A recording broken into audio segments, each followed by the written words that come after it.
ಪ್ರತಿಯೊಂದು ಮಗುವು ಪ್ರಪ್ರಥಮವಾಗಿ ಹೇಳಿದ ಮಾತು ಅಮ್ಮ ಎಂಬ ಮಾತು, ಅಮ್ಮ. ಅದೇ ರೀತಿ ಜಗತ್ತಿನಲ್ಲಿ ಹುಟ್ಟಿದ ಪ್ರತಿಯೊಬ್ಬ ಮನುಷ್ಯನು ತಿಂದ ಪ್ರಪ್ರಥಮ ಆಹಾರ ಯಾವುದು? ತಾಯಿಯ ಎದೆ ಹಾಲು. ಅದಕ್ಕೆ ಸರಿಸಾಟಿಯಾದ ಒಂದು ಫುಡ್ ಜಗತ್ತಿನಲ್ಲಿ ಖಂಡಿತ ಇಲ್ಲ. ಅಷ್ಟು ಇಮ್ಯುನಿಟಿ ಪವರ್ ಇರುವ, ಅಷ್ಟು ಆರೋಗ್ಯಭರಿತವಾದ, ಅಷ್ಟು ಪ್ರೋಟೀನ್ ಇರುವ ಬೇರೊಂದು ಆಹಾರ ಈ ಜಗತ್ತಿನಲ್ಲಿ ನಿಮಗೆ ಸಿಗಲಿಕ್ಕೆ ಸಾಧ್ಯವೇ ಇಲ್ಲ. ಕೆಲವು ಸೆಲೆಬ್ರಿಟೀಸ್ಗಳ ಬಗ್ಗೆ ಎಲ್ಲ ನೀವು ಓದಿರ್ಬೋದು, ಲಕ್ಷಗಟ್ಟಲೆ ರೂಪಾಯಿಯ ಫುಡ್ ತಿಂತಾರೆ ಅವರು, ಲಕ್ಷಗಟ್ಟಲೆ ರೂಪಾಯಿಯ ನೀರು ಕುಡಿಯುತ್ತಾರೆ, ಲಕ್ಷಗಟ್ಟಲೆ ರೂಪಾಯಿ ಬೆಲೆ ಬಾಳುವ ಫುಡ್ ತಿಂತಾರೆ ಕೆಲವರಂತಲ್ಲ, ನೀವು ಪತ್ರಿಕೆಯಲ್ಲೆಲ್ಲ ಓದ್ತಾ ಇರ್ಬೋದು. ಆದರೆ ನಿಮಗೆ ಗೊತ್ತಿರಬೇಕು, ಎಷ್ಟು ಲಕ್ಷದ ಫುಡ್ ತಿಂದರು ನಿಮ್ಮ ತಾಯಿಯ ಎದೆ ಹಾಲಿಗೆ ಸಮಾನವಾದ ಒಂದು ಫುಡ್ ಈ ಜಗತ್ತಿನಲ್ಲಿ ಇಲ್ಲವೇ ಇಲ್ಲ, ಸಾಧ್ಯವೇ ಇಲ್ಲ. ಅದು ಎಲ್ಲ ವೈಜ್ಞಾನಿಕ ಸಂಶೋಧನೆಗಳಿಂದ ಸಾಬೀತಾದದ್ದು, ಒಬ್ಬ ಧಾರ್ಮಿಕ ವ್ಯಕ್ತಿಯ ಮಾತುಗಳಲ್ಲ ಅದು.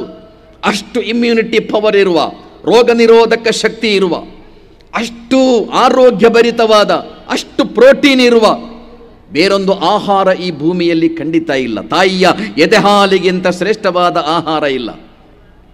ಹಾಗೆ ನಿಮ್ಮ ಎದೆ ಹಾಲು ಕೊಟ್ಟು ಬೆಳೆಸಿದ, ನಿಮಗೆ ಅಸಾಮಾನ್ಯವಾದ ತ್ಯಾಗ ಸಹಿಸಿದ ನಿಮ್ಮ ಅಮ್ಮ, ಕಷ್ಟಪಟ್ಟು ಬೆವರು ಹರಿಸಿ ಕನಸುಗಳನ್ನು ಕಟ್ಟಿದ ಅಪ್ಪ, ಅವರನ್ನೇ ನೀವು ವೃದ್ಧಾಶ್ರಮಗಳಿಗೆ ಅಟ್ಟಿ ಬಿಡುವುದಾದರೆ, ಅವರೇ ನಿಮಗೆ ಭಾರ ಆಗುವುದಾದರೆ, ಸಹೋದರರೇ ನಾವೆಷ್ಟು ಕ್ರೂರಿಗಳು. ಕಳೆದ ವರ್ಷ ಬೆಳಗಾಮಿನಲ್ಲಿ, ನಮ್ಮದೇ ಬೆಳಗಾಮಿನಲ್ಲಿ ಒಂದು ಘಟನೆ ನಡೆದಿತ್ತು. ಎಲ್ಲ ಪತ್ರಿಕೆಗಳಲ್ಲೂ ವರದಿ ಬಂದಿತ್ತು, ನಿಮಗೆ ನೆನಪಿರಬಹುದು. ಒಬ್ಬ ವೃದ್ಧನನ್ನು ಕೆಲಸದವ ತಂದು ಒಂದು ಲಾಡ್ಜಿನಲ್ಲಿ ಕೂಡಿಸಿ ಅವ ಹೊರಟು ಹೋಗಿದ್ದಾನೆ, ನನಗೆ ಸಂಬಳ ಕೊಡಲಿಲ್ಲ ಅಂತ ಹೇಳಿ. ಆ ವೃದ್ಧ ಒಬ್ಬ ಸಾಮಾನ್ಯ ವೃದ್ಧ ಅಲ್ಲ, ಬ್ಯಾಂಕ್ ಮ್ಯಾನೇಜರ್ ಆಗಿ ರಿಟೈರ್ಡ್ ಆಗಿದ್ದ ಮನುಷ್ಯ.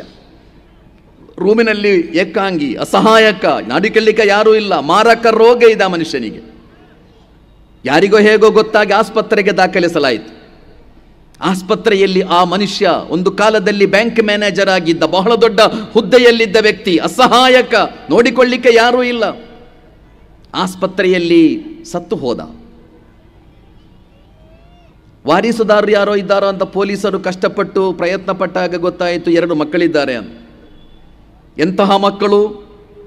ಬಹಳಷ್ಟು ಡಿಗ್ರಿಗಳಿರುವ ಮಕ್ಕಳು, ವಿದ್ಯಾವಂತ ಮಕ್ಕಳು, ಸೌತ್ ಆಫ್ರಿಕಾದಲ್ಲಿ ದೊಡ್ಡ ದೊಡ್ಡ ಹುದ್ದೆಯಲ್ಲಿದ್ದಾರೆ.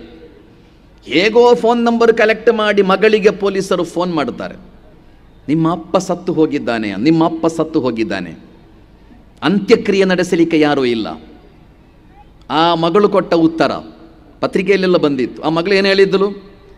ಆ ಮಗಳು ಕೊಟ್ಟ ಉತ್ತರ, ನಮಗೆ ಸುಮ್ಮನೆ ತೊಂದರೆ ಕೊಡಬೇಡಿ, ನಿಮಗೇನಾದರೂ ಸಾಧ್ಯ ಮಾಡಲಿಕ್ಕೆ ಸಾಧ್ಯ ಇದ್ದರೆ ಮಾಡಿ, ಇಲ್ಲ ಅಂದರೆ ಶವವನ್ನು ತೆಗೆದು ಬಿಸಾಡಿ ಅಂತ ಹೇಳ್ತಾಳೆ. ಸಹೋದರರೇ, ಇದೆಲ್ಲ ಇವತ್ತಿನ ಸಮಾಜದ ಶಾಪಗಳು.